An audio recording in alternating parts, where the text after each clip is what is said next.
Meus queridos, mais uma vez estamos aqui reunidos, né? Vamos lá, vamos continuar estudando o direito dos contratos, direito civil contratos. E essa é aquela aula em que todo o meu trabalho anterior vale a pena. Estou falando agora, peço licença para você que chegou nesse canal, nesse vídeo aqui agora, mas estou falando agora com os meus alunos regulares, né? Meus alunos que estão comigo há mais tempo. Aos meus ex-alunos também falo com vocês, né?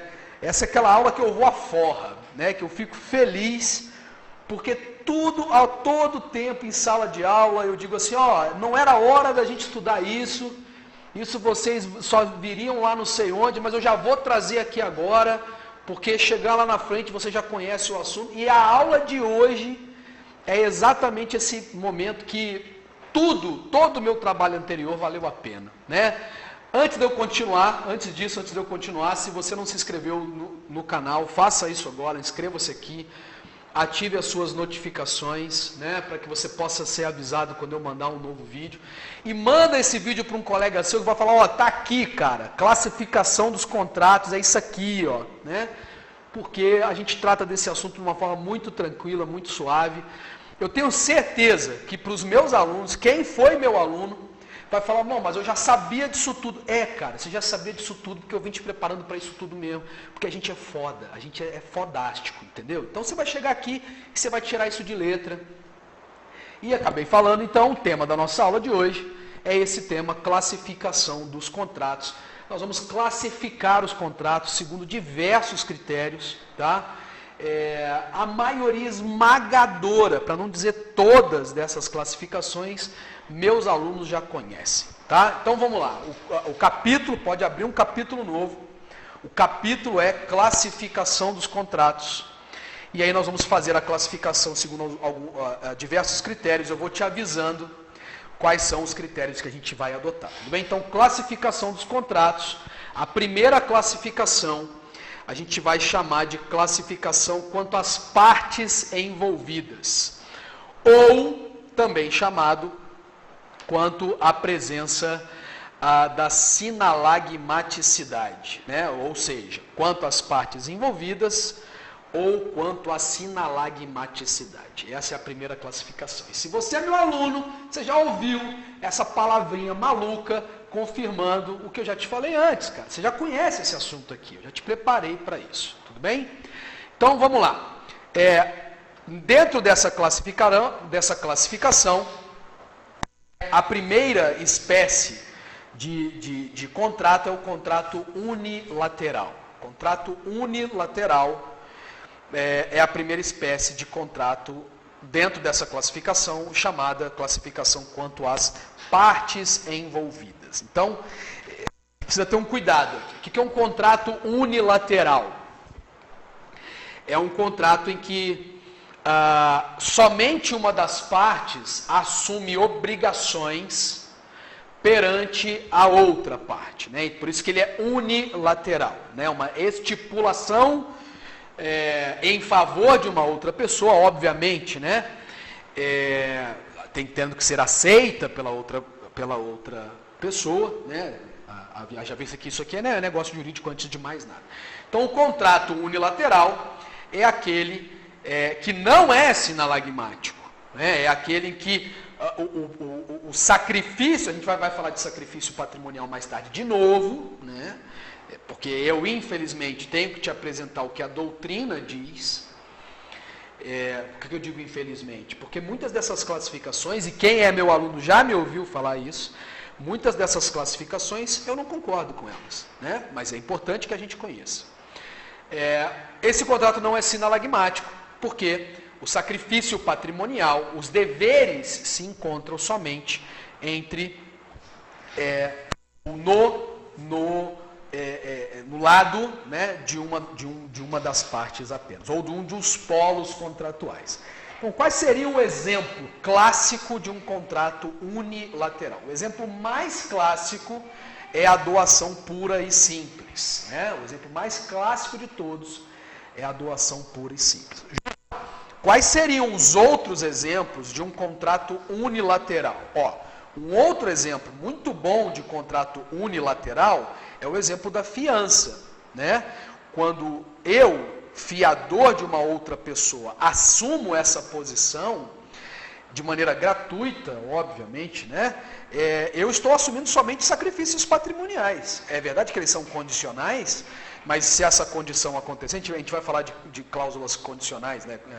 Contratos condicionais em um momento próprio, mas você que estudou parte geral comigo e obrigações, você já conhece esse assunto também, né? É verdade que se a condição ocorre, né, o inadimplemento do devedor principal ocorre, o fiador só tem obrigações, né? Ele não tem benefícios patrimoniais com a fiança. Outros exemplos, e aí são mais contestáveis, seria o contrato de comodato gratuito, seria o contrato de depósito gratuito, né, etc. Tudo bem? Mas o exemplo mais clássico seria o exemplo da doação pura e simples, né, a doação pura. Então esse é a primeira espécie de contrato, o contrato unilateral. Se existe o contrato unilateral, é porque existe o contrato bilateral e o meu queridíssimo contrato sinalagmático, que eu digo com toda segurança que é a regra, ao menos em termos quantitativos, é a regra dos contratos que nós celebramos no nosso dia a dia. E aí eu prefiro o nome sinalagmático do que a ideia de bilateral, porque bilateral dá a ideia de dois, né? E dois polos, né? Duas partes. Olha, eu posso ter um contrato sinalagmático entre 10 pessoas. Então é por isso que, se você for usar a expressão bilateral, eu prefiro que você pense em polos do contrato, credores e devedores, né? O polo creditício e o polo debitício, né? O polo do credor e o polo do devedor. Porque aí sim, né? Ainda que aqui sejam 5 e 6 pessoas, né? Mas eu prefiro chamar esses contratos de contratos sinalagmáticos. E qual é essa ideia? É aquela ideia da relação cíclica, né? Ou seja, que as partes a todo momento são credoras e devedoras uma das outras. Ou seja, ambas as partes têm direitos e obrigações diante desta relação jurídica. Por isso que esse contrato é sinalagmático, né? Porque ele estabelece essa ideia de uma relação processual mesmo, uma relação cíclica, né? Uma obrigação enquanto processo. Quem é meu aluno já me ouviu discutir esse tema, né? Então, o exemplo, a maioria esmagadora dos nossos contratos é a compra e venda, o contrato de permuta, né? Etc., né? Seja a maioria esmagadora das obrigações e, portanto, dos contratos que nós celebramos no nosso cotidiano são relações sinalagmáticas, né? É raro, né? Ou não é tão comum no nosso cotidiano, ao menos, que nós celebremos obrigações ou contratos não sinalagmáticos, né? Contratos unilaterais, assim chamados pela doutrina. Olha só. Aí, para mim acabou aqui, tudo bem? Para mim a classificação acabaria aqui, unilateral e sinalagmático. Aí, unilateral e bilateral. Mas aí alguns autores vão dizer ainda que existem nesta primeira classificação, né, que é a classificação quanto às partes envolvidas ou à presença do sinalagma, dois outros tipos de contrato ainda, que seriam os contratos plurilaterais e os contratos bilaterais imperfeitos. Com toda a vênia desses autores, que não vem ao caso nem quem sejam, é aquele momento que eu chamo de masturbação mental doutrinária. Tá? Vamos lá, o que é um contrato plurilateral? Diriam esses autores que o contrato plurilateral é aquele que envolve uma multiplicidade de pessoas, trazendo direitos e deveres para todos os envolvidos na mesma proporção. Aí, os exemplos, segundo a doutrina, seriam, por exemplo, os contratos de consórcio, né? Eu fico até assim, meio reticente de falar, porque eu não acredito nisso aqui. Mas vamos lá. Contrato de consórcio, o contrato de seguro de vida em grupo, então tem uma multiplicidade de pessoas, né, e tal. Eu vou parar aqui a explicação, entendeu? Tá? Então, para mim, enquanto seu professor, se você me escolheu, ou se você foi obrigado a me engolir porque você está lá na faculdade e é meu aluno, Eu vou parar aqui. Você decora o que é plurilateral para que algum dia numa prova isso apareça e você responde. Eu veementemente acho que não existe esse tipo de contrato, né? O plurilateral nada mais é do que um contrato sinalagmático, tá? E existe o bilateral imperfeito. Esse aqui, então, para mim, aí é a maior masturbação mental doutrinária que existe. Novamente, com todo o respeito da doutrina, à doutrina. Mas isso aqui é absolutamente inútil. E, na verdade, para mim, até mais do que inútil, tecnicamente incorreto. O que seria um contrato bilateral imperfeito? Aquele contrato que é bilateral, ele é sinalagmático, na sua origem, mas que por um erro na execução, ou por algum fato durante a execução, ele ganha um viés unilateral. Essa é a explicação doutrinária. Então vamos imaginar o seguinte. Eu tenho um contrato de comodato, né, um contrato de comodato gratuito, para ser bem claro, né? Ele seria unilateral, vou até dar esse exemplo, de uma parte para outra, né? Então vamos lá, vamos trabalhar com um exemplo prático. Eu te emprestei, essa é a ideia do comodato, eu te emprestei a minha chácara para você utilizar, gratuitamente. Fizemos até um contrato escrito, para não ter dúvida. Veja que o sacrifício patrimonial está só do meu lado, né? Já que eu te emprestei gratuitamente a minha chácara. Então é unilateral. E aí, durante a utilização da minha chácara, você, sei lá, quebra a minha chácara, põe fogo na minha chácara, propositalmente, com culpa, não tem dúvidas. Pegou, acendeu uma tocha, jogou gasolina na chácara e pôs fogo. Estava muito doido, resolveu queimar a minha chácara. E aí nasceu para você a obrigação de indenizar. E aí esses autores vão dizer que esse contrato que era unilateral lá no início, para eu até corrigir a explicação que eu fiz antes, bilateral imperfeito é o contrato que nasce unilateral, mas depois se torna bilateral. É isso, a explicação é essa. Esse contrato que era unilateral, agora ele se tornou bilateral, porque essa parte passou a ter dever. Eu vou parar aqui para não fazer muita crítica. Pessoal, mas isso aqui é inexecução contratual, isso aqui não mudou nada, o contrato continua sendo unilateral. Houve inadimplemento contratual, portanto, e a responsabilidade contratual agora. Ele não altera o tipo de contrato, ele não traz a sinalagmaticidade para você chamá-lo de bilateral, porque as partes não têm uma relação cíclica de deveres e obrigações e direitos, deveres e direitos mútuos. Não, o que houve aqui é na execução contratual. Tudo bem? Chega, senão eu vou ficar mais puto ainda. Então, vamos lá, resumindo essa primeira colocação, essa primeira classificação. Quanto às partes envolvidas, mais especificamente, não é uma classificação quanto às partes, e sim quanto às obrigações, direitos e deveres ou a relação jurídica existente entre as partes. Esse é o nome correto dessa classificação, ou quanto à sinalagmaticidade. Eles podem ser, portanto, unilaterais ou não sinalagmáticos. Sinalagmáticos, e aí, para a parte da doutrina, eles podem ser chamados ainda de plurilaterais ou bilaterais imperfeitos. 4 espécies nessa primeira classificação. E avancemos, senão vou perder o seu e o meu tempo aqui tecendo diversas críticas. Segunda classificação é a classificação quanto ao sacrifício patrimonial. E aí, quanto ao sacrifício patrimonial, você vai dizer, portanto, que esses contratos podem ser gratuitos ou onerosos. Os onerosos podem ser chamados também de modais. Tudo bem? A depender do tipo de obrigação, né, ou sacrifício que exista aqui. Então vamos lá. O que é um contrato? Vamos começar pelo gratuito ou benéfico, chamado de gratuito ou benéfico. O que é um contrato gratuito ou benéfico? Contrato gratuito é aquele que o sacrifício patrimonial repousa somente em um dos polos contratuais. É isso mesmo que eu te falei. Professor, mas você não é somente... você não está falando a mesma coisa dos contratos unilaterais? Eu vou deixar para você fazer essa conclusão, tá? Então, gratuitos ou benéficos é aquele que o sacrifício patrimonial reside somente uma das partes. A outra parte só tem benefício.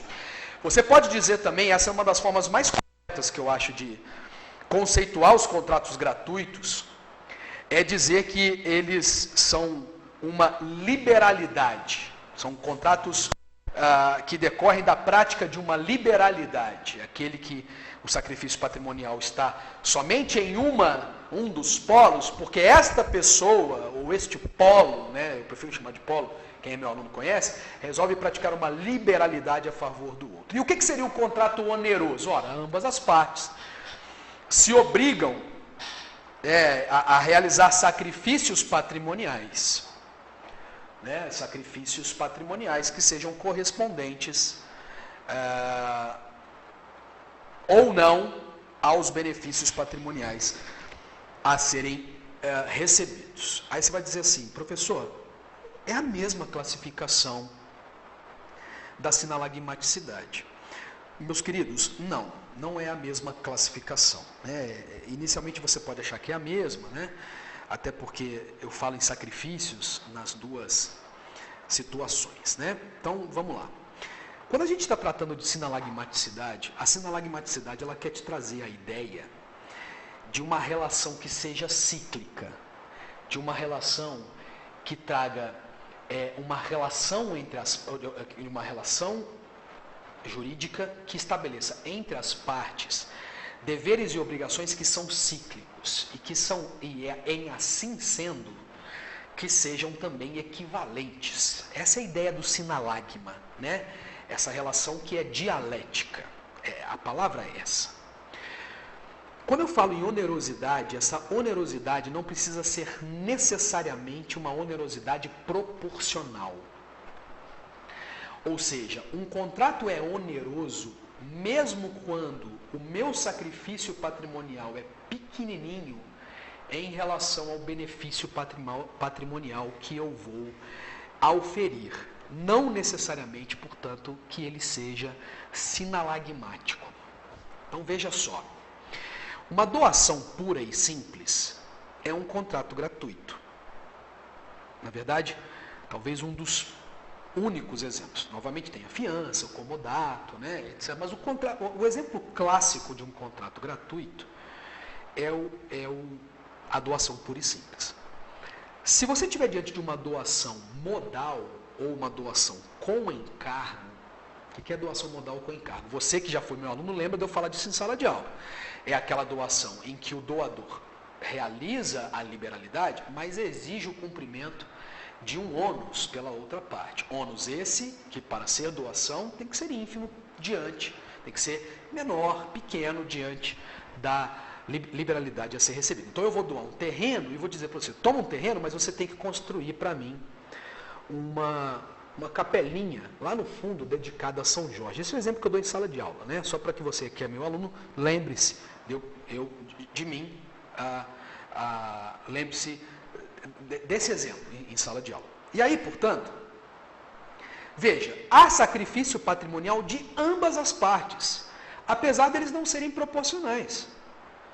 Eu, doador, estou fazendo um sacrifício patrimonial porque estou perdendo um terreno. E você, donatário, vai fazer um sacrifício patrimonial. Vai ou não vai? Você vai gastar dinheiro para comprar cimento, tijolo, uma imagem de São Jorge, um vidro, uma redoma, sei lá, a mão de obra do pedreiro que vai fazer a capelinha. Você vai fazer. E, portanto, esse contrato é um contrato oneroso, apesar dele não ser sinalagmático. Perceberam?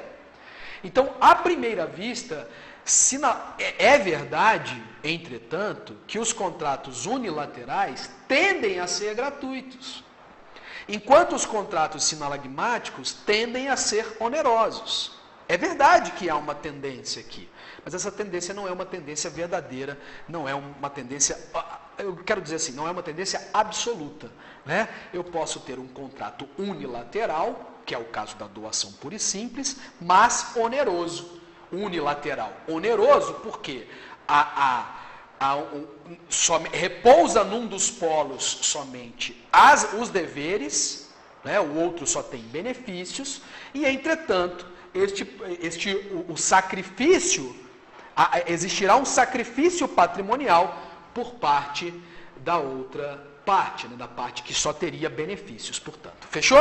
Então, não é a mesma coisa, mas há uma grande proximidade dessas duas classificações. Então, falamos aí da segunda classificação, que é a classificação quanto ao sacrifício patrimonial. Terceira classificação, a classificação agora quanto aos riscos envolvidos nesta relação jurídica. Aqui eu vou te dar o nome. Quem é meu aluno já estudou comigo isso em sala de aula, por isso que eu digo que nessa aula eu vou à forra mesmo, né? A gente já estudou esse tema em sala de aula, mas a gente vai ter um capítulo específico para se debruçar nos contratos aleatórios, tudo bem? Então, nossa classificação é quanto aos riscos ou quanto à presença da alea, né? Quanto à presença da alea. E aí, neste caso, nessa classificação, os contratos podem ser contratos comutativos ou contratos aleatórios. Contratos comutativos ou contratos aleatórios. Vamos lá. O que seria um contrato comutativo? E esses contratos podem ser chamados também de pré-estimados. Isso aqui ajuda, né? Comutativos ou pré-estimados. Esses contratos são chamados de comutativos ou pré-estimados porque no momento da celebração, as partes já têm certeza das suas obrigações e das suas respectivas prestações. De antemão, eu consigo antever qual será todo o meu sacrifício patrimonial. Por isso que ele é comutativo, né? A ideia de comutatividade traz essa ideia de pré-estimação. Eu consigo antever o meu sacrifício patrimonial. Tá? Por toda a execução do contrato. É verdade que intempéries aqui, né, inexecução contratual, responsabilidade contratual, força maior, caso fortuito, podem alterar, mas esses são fatos extraordinários que podem afetar qualquer relação contratual. Mas a ideia é que no momento da celebração eu já consigo antever qual será o meu compromisso, quais serão os meus deveres, né, as minhas obrigações, o meu sacrifício patrimonial. Esses são os contratos comutativos. Tem alea, parênteses. O que é alea? Alea é risco. Né? Alea é a ideia de sorte. A palavra em latim, alea, significa sorte, futuro, imprevisibilidade. Tem alea aqui nos contratos comutativos? Tem alea. Esta alea é, inclusive, previsível até. Então, pode chover e estragar a minha plantação. Mas é uma alea, portanto. A alea, o risco, não é o núcleo desse contrato. Essa é a real explicação, o fundamento desta classificação. Existem riscos aqui nos contratos comutativos. Eu não tenho dúvida disso. Mas as partes não estão negociando sobre o risco. Então é verdade que quando eu compro um carro, eu tenho o risco desse carro ser furtado, eu tenho o risco de perder o emprego. Mas nós não estamos negociando esse risco. O negócio é a compra e venda do carro parcelada, financiada, uma compra e venda com reserva de domínio. Tudo bem? Então, esse é um contrato comutativo.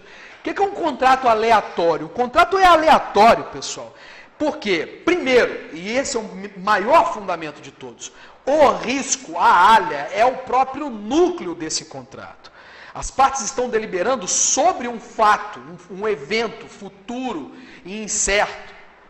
Então, quando a gente está diante de um contrato aleatório, as partes não conseguem, no momento da celebração desse negócio jurídico, as partes não conseguem antever quais serão seus reais as suas reais obrigações e até os seus reais sacrifícios patrimoniais, exatamente porque a alea, a sorte, o imprevisível, o risco, o futuro, é o próprio núcleo desse negócio. O exemplo mais clássico de contratos aleatórios são os contratos de seguro. Então vamos imaginar um seguro de veículo, por exemplo. Eu que sou segurado, quando eu contrato o seguro, eu sei até o valor do prêmio que eu vou pagar, né, que são as parcelas do seguro, o custo do seguro. Vamos supor que eu tenho um pagamento mensal. Pode ser que eu pague o seguro o ano todo e não tenho nenhum benefício material, pecuniário, além da simples proteção do meu carro. Meu carro não é furtado, não bato, não arranho, nem uma bateria arria para eu ligar lá para o suporte, para eles virem para o pessoal com serviço. Ou seja, eu pago tudo. E exatamente por conta do fato do risco ser o núcleo desse contrato, eu não tenho benefício nenhum. Enquanto do lado da seguradora, ela recebe o prêmio, mas ela pode ter que ser chamada no dia seguinte ao pagamento da primeira parcela, por exemplo, a indenizar R$150 mil ao segurado, porque o seu carro, por exemplo, foi furtado, foi roubado, né, ou teve uma perda total de qualquer natureza. Veja só, o fato do núcleo desse contrato ser a alha faz com que as partes, no momento da celebração do negócio, não consigam antever nenhuma, né, de maneira completa, ao menos, quais serão os seus sacrifícios. Olha, eu sei quais são os limites da cobertura que uma seguradora tem, né? Eu sei quais são os limites da cobertura, ou quais são os riscos que são protegidos, mas eu não sei sequer se aqueles riscos vão acontecer, se todos vão acontecer ao mesmo tempo ou não. Fechou? É isso, olha só, eu repito, para mim, o fato da antevisão, dá para antever quais são os efeitos do contrato, esse não é verdadeiramente o núcleo dessa classificação. O núcleo dessa classificação é a presença ou não da alha, ou na verdade é a importância da alha. Veja o que eu quero dizer, no contrato comutativo, a alha está presente porque os riscos sempre nos acompanham, mas a alha não é o núcleo desse contrato. Enquanto nos contratos aleatórios, a alha é o próprio núcleo deste contrato. As partes estão deliberando exatamente sobre a alha, o que traz a este contrato uma certa imprevisibilidade. Veja só, na aula de contratos aleatórios, a gente vai comparar contratos aleatórios com a teoria da imprevisão. Então a gente vai ter um momento para estudar isso. Eu fico muito tranquilo, né, de falar com vocês aqui, sobretudo a vocês que são meus alunos ou vocês que chegaram no meu canal e vão acompanhar o curso todo. Então vai ter um momento que a gente vai falar disso. Legal? Mas, então, passemos por uma nova classificação.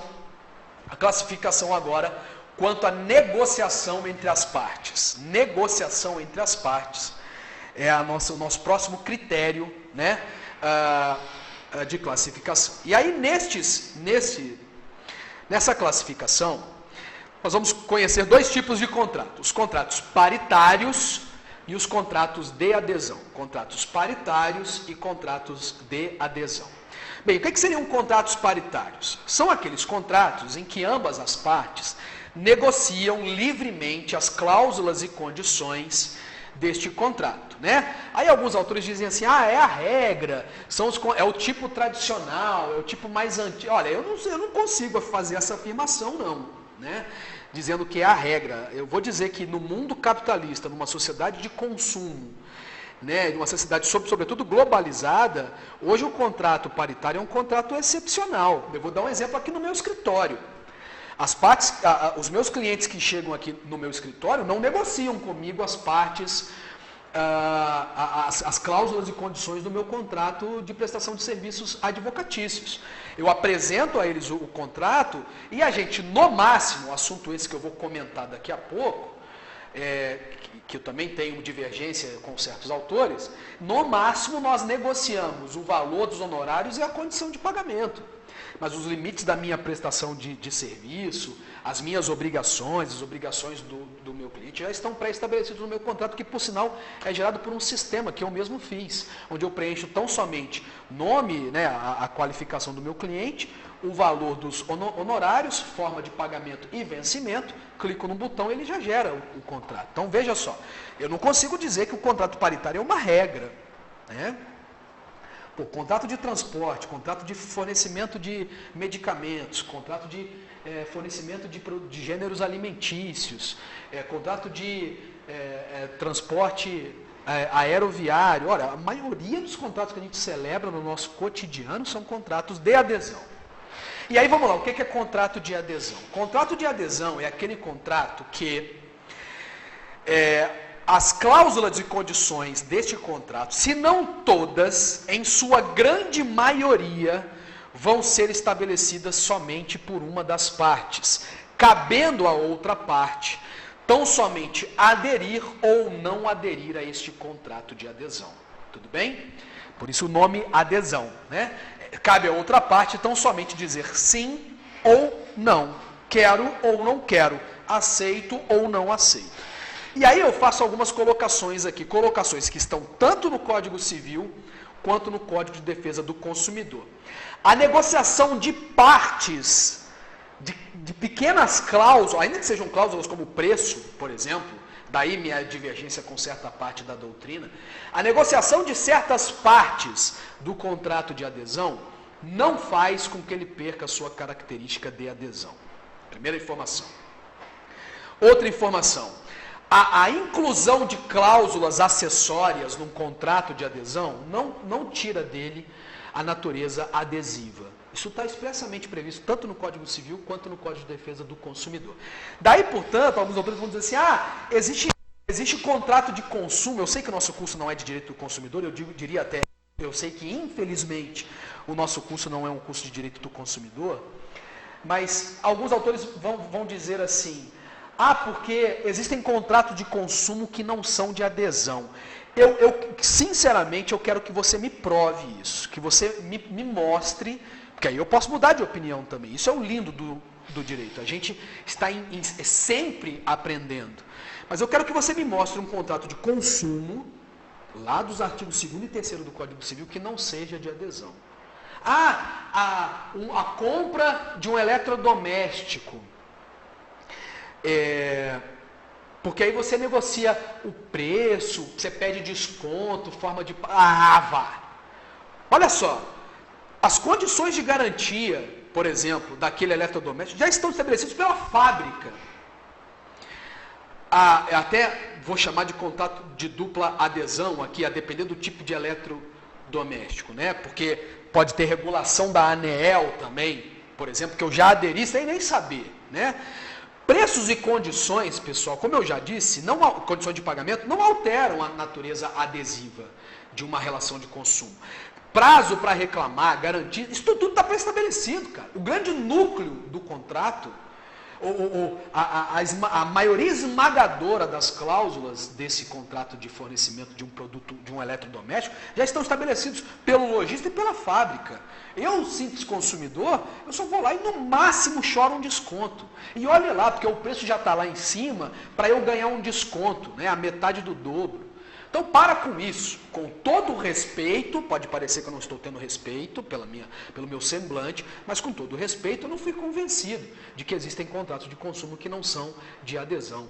Existem contratos de adesão que não são de consumo, isso eu tenho certeza absoluta, né?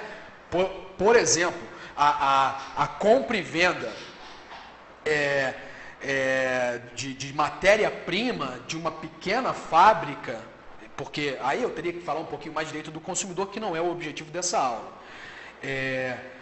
Mas a compra e venda por uma pequena fábrica de matéria-prima vindo da Gerdau, por exemplo, como esse produto não será como a pequena fábrica, já que o nosso STJ adotou uma das teorias específicas sobre o direito do consumidor, sobre a natureza consumerista dessa relação, né, que é a teoria finalista mitigada, como esta fábrica, não vou falar pequena fábrica não, como essa fábrica vai utilizar, não vou dizer pequena fábrica, porque aí tem, né, a questão da hipossuficiência e tal, vamos lá, uma fábrica compra aço da Gerdau, essa fábrica vai utilizar esse aço para fazer prego, tá? Esse é um contrato de adesão, não tenho dúvida, porque a Gerdau vai dizer, olha, as condições são essas, você quer ou não quer, e não é uma relação de consumo. Então, existem contratos de adesão que não são de consumo, tudo bem, mas eu não conheço um contrato de consumo que não seja de adesão, tudo bem? Nós vamos nos dedicar em um momento específico aos contratos de adesão, tá? Nós vamos ter um momento para falar disso, porque a gente tem que fazer alguns comentários sobre a interpretação desses contratos de adesão, a questão da boa-fé, a gente vai falar um pouquinho disso, tá? Então, mas basicamente um contrato de adesão é esse que a gente uma parte vai estabelecer, se não todas as condições do contrato, pelo menos a maioria esmagadora das cláusulas, e a outra parte poderá, no máximo, aderir ou não aderir. E aí, como eu já disse, o fato dela negociar algumas cláusulas não vai fazer, portanto, com que esse contrato deixe de ser de adesão ou não. Vamos lá, vamos falar só de mais uma classificação. Eu vou deixar as demais, tem um monte ainda para a gente fazer. Boa parte delas, meus alunos já conhecem, então fiquem tranquilos, né? Mas tem um monte de classificação para a gente fazer ainda. Vou falar de mais uma e a gente encerra essa aula de hoje para você dar uma descansada também, né?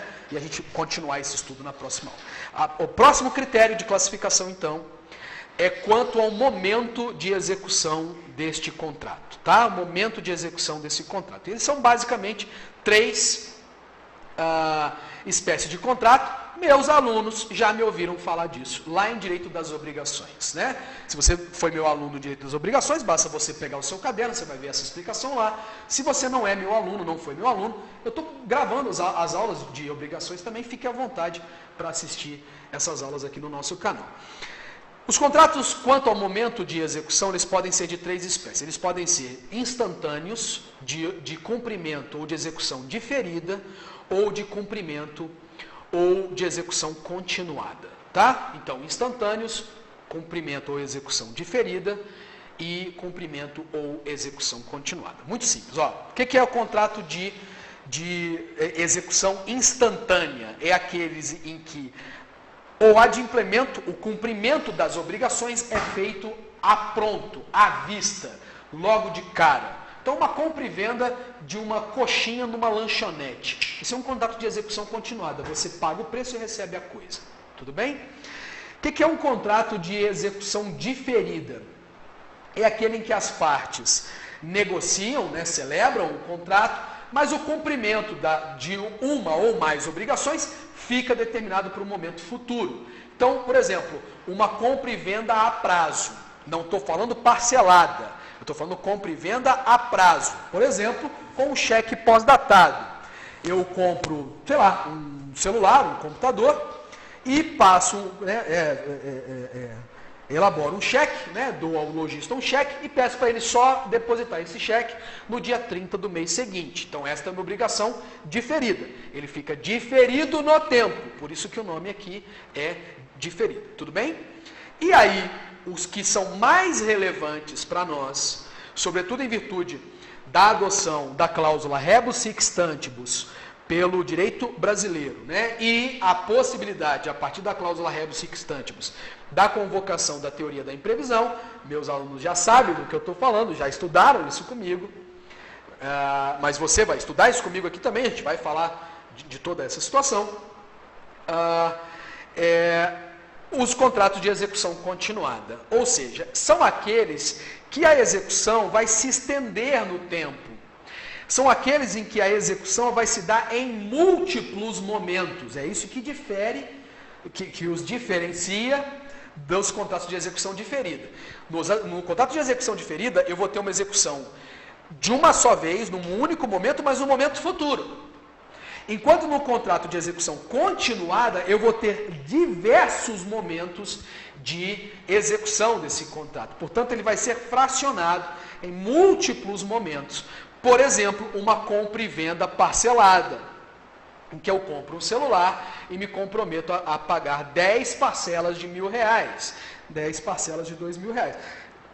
Desculpem, parcelas mensais. Eu vou ter aqui diversos momentos de execução e é exatamente por esses momentos repetidos de execução que intempéries vão poder atuar ou afetar nesse contrato, possibilitando a convocação da cláusula rebus sic stantibus da teoria da imprevisão, assunto que a gente vai tratar mais tarde, tudo bem? Então fizemos aí, se eu não perdi a conta, 5 classificações nessa primeira aula, nesse primeiro vídeo. Nós continuaremos no próximo vídeo falando de classificação dos contratos também, né, com outros critérios, legal? Se você chegou até aqui, deixa o seu like. Gostou da aula? Deixa o seu like, encaminha essa aula para um amigo, né? Ó, classificação, ficou legal nessa explicação. Se teve alguma dúvida ou tem alguma crítica, professor, eu não entendi essa parte, explica de novo, deixa aqui no campo de comentários, né, que eu te respondo no próprio campo, ou se for o caso, for uma dúvida legal, a gente volta, né, eu gravo um vídeo novo, te explico aí como é que vai ficar. Tento tirar essa sua dúvida aí, para que a gente possa continuar no nosso estudo, legal? Próximo vídeo então, continuamos em classificação dos contratos, parte 2. Grande abraço, bons estudos, deixa aí o vadimeco, revisa essa aula, volta num ponto, né? Não seja janjo, você precisa revisar a matéria, né, para que você possa cumprir aí a sua missão, os seus objetivos, legal? Um abração, galera, até a próxima aula.